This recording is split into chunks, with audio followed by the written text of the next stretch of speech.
Oi, pessoal, direto aqui de São Paulo, do 21º Congresso da Mega Brasil. Às 13 horas, o lançamento do Índice de Transparência Ativa. A gente vai fazer uma live. Espero por todo mundo. Tchau. Bom, pessoal, boa tarde. Obrigado a todos que vieram. Nós conseguimos, na verdade, essa gentileza enorme da Mega Brasil, dessa sessão, para oficializar o lançamento do Índice de Transparência Ativa, do Observatório da Comunicação Institucional. Então, para nós é uma sessão curta, mas que a gente espera que seja histórica, porque fica registrada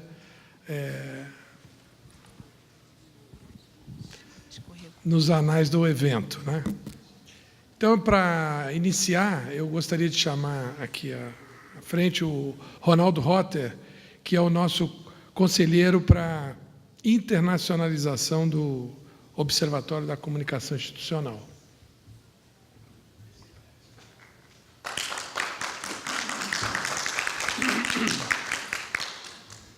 Muito obrigado. Realmente é um prazer estar aqui falando para o pessoal da comunicação. É uma área que, para mim, é nova. Minha formação é de administração, auditoria. Trabalhei muitos anos em entidades multilaterais. No exterior.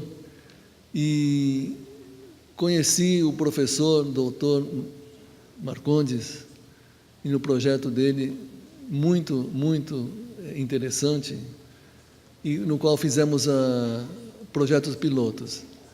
Realmente, a transparência é alguma coisa que estamos em falta em todos os ambientes e locais no mundo, no Brasil.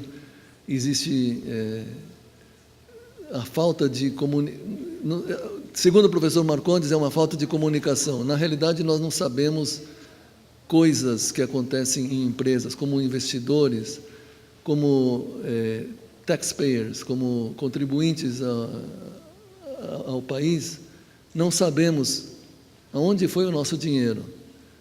Utilizando essa ferramenta do OCI, conseguimos, em projetos pilotos, verificarmos em uma municipalidade, um município do Brasil, do Rio Grande do Sul especialmente, um município muito organizado. Eu comentei com o professor que eu estava fora do Brasil, que realmente o Rio Grande do Sul, em termos de fiscais, é muito responsável, pelo menos em Caxias do Sul, onde nós pudemos observar a Prefeitura e a Câmara de Vereadores. É um projeto excelente para mostrar à população quão transparente a empresa ou a entidade subnacional pode ser. Não sei se vocês estão ao par, por exemplo, casos como o Merrill Lynch, nos Estados Unidos, que foi multado em mais de $1 bilhão, um evento que ocorreu na frente de todos. Não havia transparência de certos procedimentos bancários que todos os gerentes das diversas unidades do banco faziam. Não era questão de auditoria, porque a auditoria vê a parte contábil, financeira. Foi simplesmente um item comportamental. Como o mau comportamento de muitos ajudou a que a empresa crescesse, mas sem o que os acionistas e os diretores soubessem por que ocorria esse mau comportamento. E a empresa foi multada em $1 bilhão, $1 bilhão e pouquinho. É um exemplo de falta de transparência total dentro da organização. Os próprios acionistas e diretores não conheciam o problema. Com a ferramenta, existe a grande possibilidade de se descobrir esses comportamentos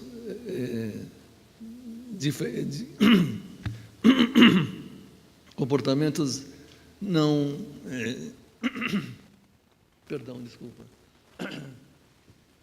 comportamentos não desejados. A ferramenta tem 210 quesitos, o professor vai comentar especificamente, que cobrem as mais diversas áreas dentro da corporação, ou dentro da entidade, e, finalmente, vai afora uma pesquisa feita com a área externa à companhia para ver como essa companhia é percebida pela comunidade que recebe, pelos seus clientes, fornecedores, etc.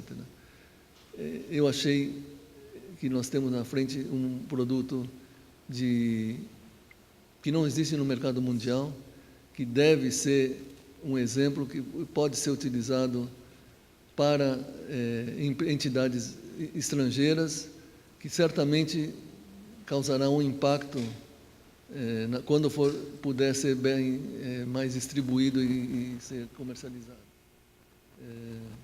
Não sei o que o professor gostaria de agregar ao comentário, mas é um exemplo de boas práticas que deveríamos utilizar, que as empresas poderiam utilizar para serem percebidas e efetivamente serem mais, não quero dizer honestas, mas mais corretas em seu dia a dia. O grande desafio que existe na governança e na gestão de riscos, não quero dizer que é uma palavra de moda, a governança e gestão de riscos, mas é o que efetivamente abala uma corporação, o mau desempenho corporativo em termos de gestão. O que o slide mostra seriam a governança, a sustentabilidade e a transparência. A governança é coberta pelo arcabouço jurídico e legal. Fala-se muito nos dois arcabouços jurídico e na contabilidade e finanças, na parte de seguirem compliance.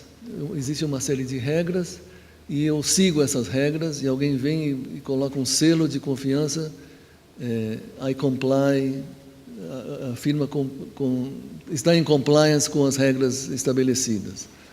Isso não quer dizer que a entidade seja transparente no que faz. O compliance é apenas um procedimento contábil de controle interno, mas não garante o comportamento da entidade. TI, agora é tecnologia de informação e da comunicação. Usa-se também compliance, mas é a parte que hoje em dia a transparência é o que falta dentro desse triunvirato de temas que sustentam a governança dentro da companhia. TI, Big Data, é fundamental hoje ter um conhecimento e um controle de onde vai a informação. Não preciso comentar o que aconteceu com o Facebook, mas foi utilizado de uma maneira soberba uma série de dados que, estatisticamente, foram juntados 80 milhões de pessoas pelos Estados Unidos, que demonstraram que uma série de tendências que não deveriam ter sido disponíveis a essa entidade que conseguiu fazer a estatística. A transparência teria talvez evitado um pouco esse uso indevido, mas é simplesmente um exemplo do que pode acontecer se não houver um controle e um conhecimento que a ferramenta dos 5 R's, que o professor vai comentar, disponibiliza. Vai se cuidar muito mais da reputação, vai se cuidar muito mais da resiliência dentro da entidade e vai, inevitavelmente, vai influir na sua lucratividade, porque pessoas mais informadas com o seu cliente, com o que está consumindo, consomem mais, consomem com melhor vontade de gastar. Existe um comportamento dentro de uma empresa chamada Apple, que se você compra um produto e depois de meses você danifica o produto, mesmo não estando na garantia, no nosso país não se acredita que nós tivemos um comportamento malicioso, mas nos Estados Unidos o próprio vendedor, ele troca na hora o produto danificado, mesmo que não tenha sido um problema de garantia, que tenha sido você que quebrou. Então, essa transparência no procedimento faz com que esse produto, essa marca, seja muito ambiciosa para os clientes. Os clientes gostam de comprar essa marca porque transparência dentro dos seus produtos é vital para o sucesso da marca. Professor.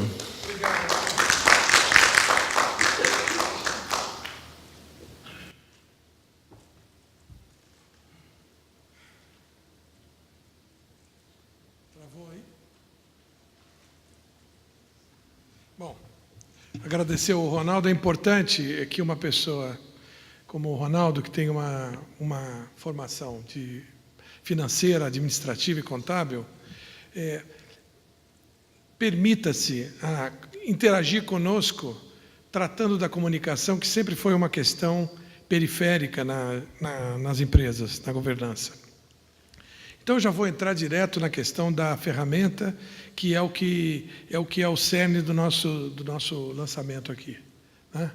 O índice de transparência ativa, ele se compõe de 5 instâncias. Por isso que ele tem esse formato de alvo, não é? Nós temos ali esse desenho justamente para contemplar o que a gente chama de 5R Index, que é o índice de transparência, cobrindo aquelas 5 áreas lá, começando pela vermelha, reconhecimento, depois o relacionamento, a relevância, a reputação e a resiliência. Esse estudo se baseia numa tese minha, que são os 4 R's das relações públicas. Nós tínhamos aqui uma figura de 4 partes, um trevo, né? Reconhecimento, relacionamento, relevância e reputação. E, continuando os estudos nessa linha, nós chegamos à conclusão de que o trabalho poderia gerar uma métrica, que é alguma coisa muito necessária na nossa área, é uma demanda antiga da área de comunicação, métrica para o trabalho. Então, é uma proposta, na verdade, de métrica em todas essas disciplinas. Nós temos ali 5 instâncias, 10 estratégias e 40 táticas. E é nesse desdobramento que se dá o exame, a auditoria funcional da comunicação organizacional. Esse que vocês estão vendo aí é o aplicativo, uma animação no smartphone. O manual está aqui, é esse tijolaço aqui. Comunicação é coisa séria, né? Dá trabalho para fazer direito e para não gerar crise depois, né?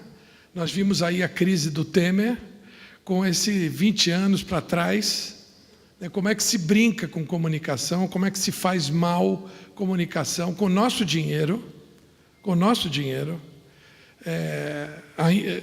no século XXI.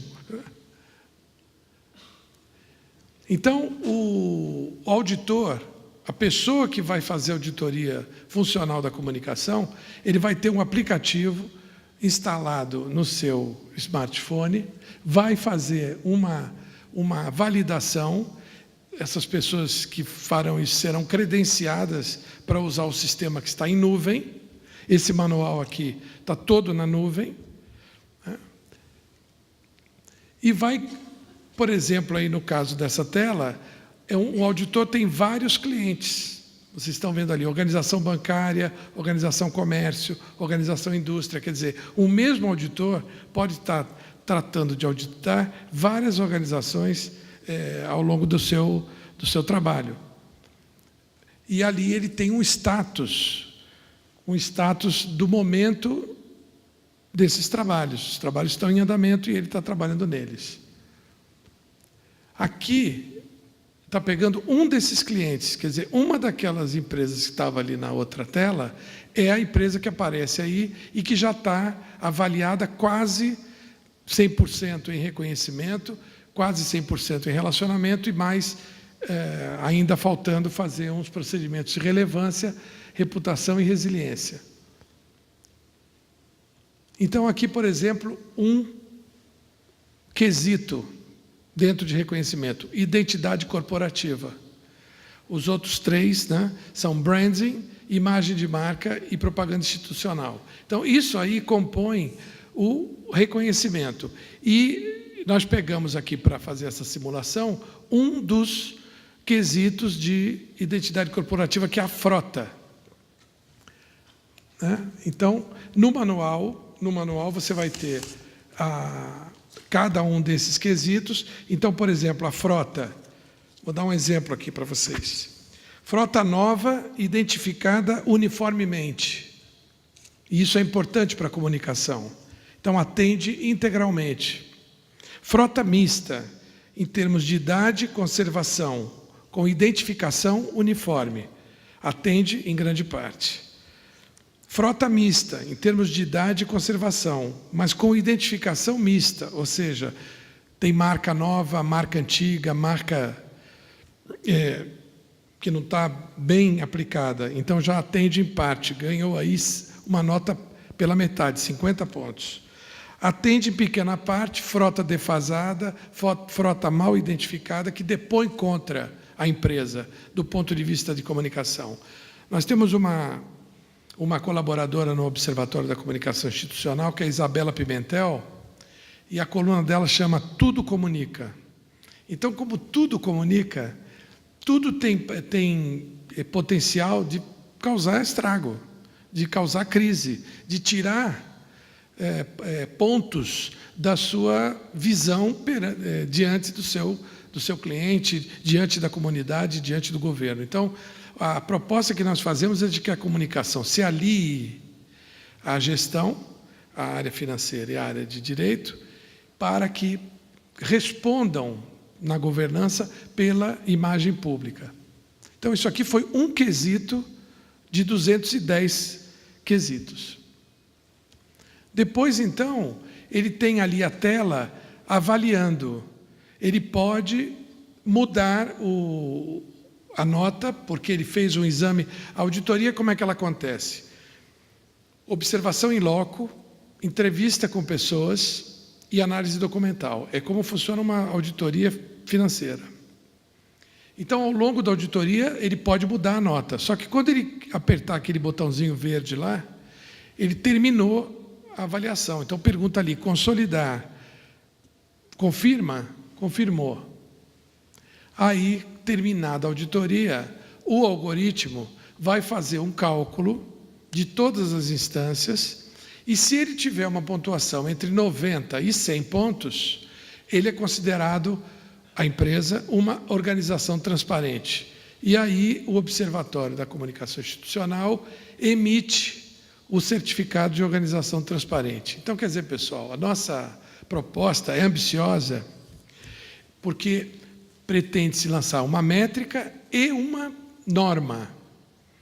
Fala-se muito em compliance hoje em dia, só que o compliance o que significa? Aderência a uma norma estabelecida. Ora, em comunicação não há norma estabelecida. Então, a nossa proposta é de que se estabeleça a norma para a comunicação. Então, não somos donos da verdade, poderão surgir outras métricas. Há, inclusive, o professor Mitsuru Yanase é o autor mais importante na nossa área com relação a métricas, mas não está se propondo uma norma que gere um resultado como esse, e que se possa até no futuro ranquear as empresas, premiar as empresas mais transparentes, que seria assim uma decorrência parecida com o que aconteceu com as empresas mais admiradas, que ficou 20 anos para gerar um ranking, ou o Great Place to Work, que também levou outros 20 para criar um ranqueamento. Então, eu me coloco agora à disposição. Nós temos aí 5 minutos para perguntas. Fiquem à vontade. Eu fiz do tempo. Obrigado.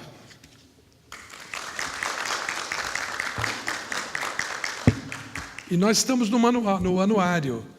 Nós estamos no anuário, na página 125, junto com a Margarida Kunsch. Fiquei muito contente, porque a Margarida Kunsch, minha orientadora, aparece na página espelhada do anúncio do observatório. É a quem eu prezo muito. Sempre é para quem, né? A gente percebe que instituições públicas, privadas e terceiro setor poderão ter acesso a esse índice se colocar de uma forma visível para a comunidade, que fazem a coisa certa com transparência. Como que a gente faz para os órgãos públicos entrarem nessa? Porque o que a gente quer é transparência no setor público, porque a impressão que a gente tem é que as empresas não vão crescer se elas não tiverem transparência e gestão, que aí o dinheiro é nosso, a gente que tem que investir nosso dinheiro. E o terceiro setor também. O Ministério Público tem uma área lá que cuida do terceiro setor, tem várias pessoas fiscalizando empresa pública e privada, mas empresa privada e terceiro setor, pela natureza do negócio. A questão é como fazer com que esse tipo de índice chegue e seja aplicado dentro dos organismos públicos. Vocês têm algum projeto para isso? Fazer seminário, sei lá. Muito obrigado pela pergunta. Esse trabalho levou 4 anos. E, ao longo desse tempo, nós conversamos com muita gente, na academia, sobretudo, e havia uma sugestão de que nós procurássemos Brasília, um deputado, que fizesse um projeto e que gerasse uma legislação. Mas seria mais uma legislação num cipoal de legislações, fazendo só um corte. Lá em Caxias do Sul, eu fiz uma palestra para empresários, e lá uma empresária se levantou e disse assim: será que é mais uma coisa para eu fazer, para eu pagar, né? Se, por exemplo, nós criássemos uma lei que obrigasse a empresa privada a fazer. Então, nós não fomos ao caminho de Brasília, né? Para não criar uma outra obrigação. A área pública já é obrigada pelo Estatuto da Atividade Pública a ser transparente. O que está faltando é a cidadania cobrar, porque a Lei de Acesso à Informação não é bastante, não é o bastante, como há casos, o Observatório, se você procura lá no nosso portal, tem uma porção de casos relatados ali, de que a Lei de Acesso à Informação, ela chegou até um determinado ponto, ela não vai até o final da linha. E para o cidadão comum, que a gente chama isso de transparência passiva. Olha, vai lá buscar, exatamente como eu falei agora. Busca lá no nosso portal, nós publicamos. Tá? Isso a gente chama de transparência passiva. A transparência ativa é uma transparência de entrega, é um deliverance do dado, da informação que alguém está pedindo. Então, nós acreditamos que empresas privadas vão sair na frente porque querem dizer-se transparentes. E também terceiro setor. E como nós fizemos pilotos nos 3 setores, e nós tivemos um acordo de confidencialidade naturalmente assinado, mas 2 dessas pilotos, elas decidiram quebrar o acordo e divulgar. A Câmara Municipal de Caxias do Sul divulgou o resultado parcial, na ocasião que estávamos lá, e o Sindigás, que eu mostrei ali, também ficou orgulhoso de ter tido um gabaritado exame e publicou. Então, isso tem que começar por alguém. Tudo começa pequeno. A gente pensa nessas grandes empresas, né? Elas um dia foram pequenas.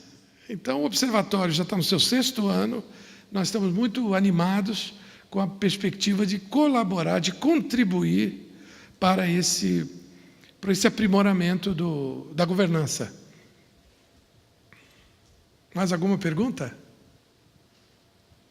Eu só quero aproveitar, então, para dizer que eu vejo um futuro perfeito para vocês, porque eu trabalhei por muitos anos para a Mestre, que tem o índice Melbourne de previdência privada no mundo, e ele estabelece lá um ranking de quais são os fundos de pensão privados que são sustentáveis e tal. Vocês, virando referência no mercado, ou faz parte do seu índice, ou está fora, entendeu? Eu acho que é esse trabalho que pode acontecer perante o que eu estou vendo, do que vocês conseguiram construir. Em branding, tem 3 empresas que avaliam branding, que avaliam o valor de marca. Assim como tem 3 empresas que fazem análise de risco de crédito. E essas empresas não abrem os seus algoritmos. Elas são procuradas, elas emitem a nota e um abraço. Então, nós estamos muito longe disso ainda, mas isso aqui é o primeiro passo. Depois de 4 anos de gravidez, estamos vindo à luz e vamos procurar, porque essa experiência que você teve seguramente pode nos ajudar. Alguém mais? Olá. Olá. Eu gostaria de saber que tipo de profissional está apto a fazer essa avaliação. Então, a gente tem um índice ou método, mas a gente precisa de alguém que saiba fazer essa aferição, que seja com coordenação do ACI ou não. Como é que funciona isso na prática? Quem pode fazê-lo e quem fiscaliza os fiscais? Quem fiscaliza o fiscal? Muito bom. Essa pergunta é ótima. De fato, nós temos uma ideia de que a pessoa que vai fazer esse trabalho é um profissional experiente. O que é profissional experiente? Nós imaginamos um profissional com 10 anos de formado e imaginamos também que seria melhor se ele for um docente ou um ex-docente, porque o docente está muito experimentado em avaliar, em atribuir nota. Então, não é um trabalho para o júnior. Por quê? Porque é muito delicado, é muito sensível você entrar numa empresa, avaliar a marca da empresa, avaliar a comunicação interna da empresa, avaliar uma porção de coisas, e para isso você tem que ter estrada. Então, eu agradeço a tua pergunta, de fato, é uma coisa que exigirá uma experiência. E, naturalmente, o treinamento na ferramenta, que o Observatório fará. O Observatório, ele é uma entidade sem fins econômicos, ele não ofere nenhum valor com isso, isso é um trabalho de pesquisa, o trabalho científico é meu, que foi um dos fundadores do Observatório, ele não gera nenhum ganho. Quem vai ganhar dinheiro com isso aqui são os auditores, é quem vai ralar as horas fazendo o trabalho, como nós fizemos nesses 3 casos. São muitas horas de trabalho. Esse trabalho será remunerado. Então, o Observatório vai treinar o auditor e depois, no final, se tiver entre 90 e 100 a nota, o Observatório emite o certificado sem nenhum custo. Ele sai automaticamente, tendo em vista o score final. Obrigado. É isso, pessoal. Muito obrigado, agradeço a todos a presença, agradeço ao Mega Brasil a oportunidade e espero vê-los no futuro. Boa tarde.